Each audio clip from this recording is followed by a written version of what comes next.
Okay. And వీలునామా అంటే ప్రతి ఒక్కరికి తెలుసు.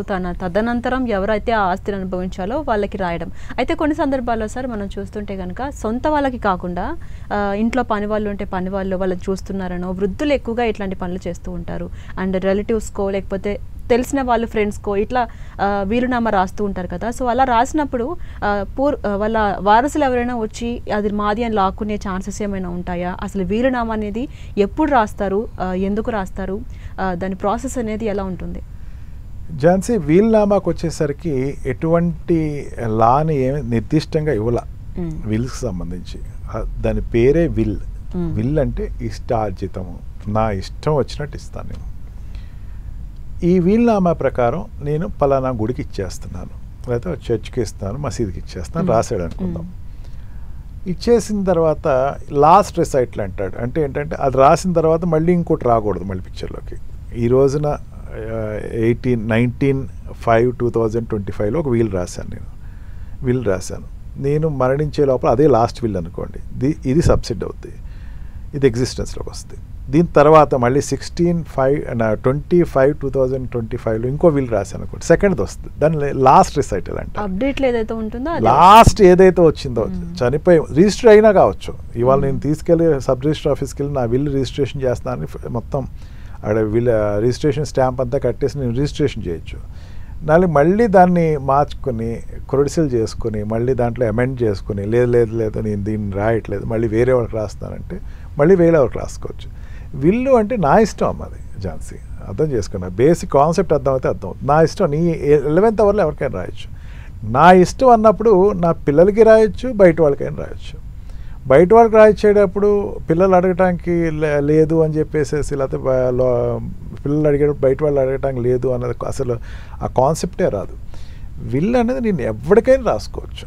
ఇప్పుడు టెంపుల్స్కి రాశారనుకోండి, మళ్ళీ వెనక్కి రమ్మంటే మళ్ళీ వెళ్ళి వెంకటేశ్వర స్వామి టెంపుల్కి రాశాను అనుకుందాం, చిలుకూరు బాలాజీ టెంపుల్కి రాశాను అనుకుందాం. ఏమండి మా నాన్నగారు తెలియక రాశారండి, అది వెనక్కి ఇచ్చేసండి, వాళ్ళు ఇస్తారా?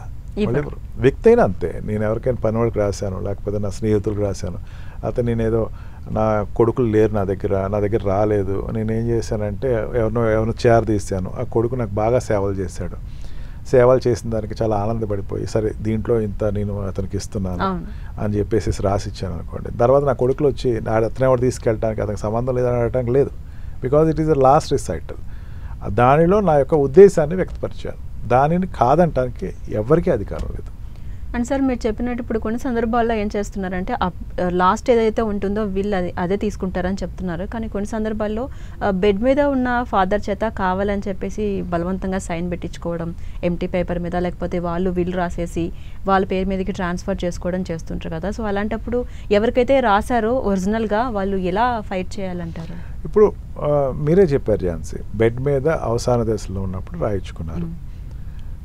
ఈ మొదట రాయించుకున్న వాళ్ళకి, అంటే ఈ బెడ్ మీద రాయించుకున్న వాళ్ళకన్నా ముందు రాయించుకున్న వాళ్ళు ఇతను లాస్ట్ స్టేజ్లో, అంటే ఇతను కాన్షియస్లో లేని స్టేజ్లో రాయించారు అని చెప్పి ప్రూవ్ చేసుకోగలిగితే సెకండ్ విల్ క్యాన్సిల్ అయిపోద్ది. ఓకే. దీంట్లో అటెస్టర్స్ చాలా ముఖ్యం అమ్మ. చాలామందికి విల్ రాసేసారు కదా అని చెప్పేసి నా దగ్గర క్లయింట్స్ కూడా వస్తూ ఉంటారు, విల్ రాసేసేయండి అంటారు.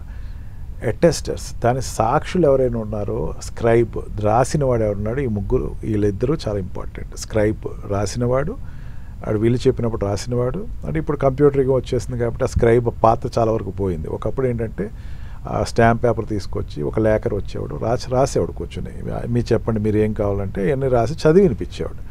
చదివి వినిపించిన తర్వాత ఎస్ ఈ చదివి వినిపించారు, నా ముందే రాసి చదివి వినిపించారని సాక్షులు సంతకాలు పెడతారు.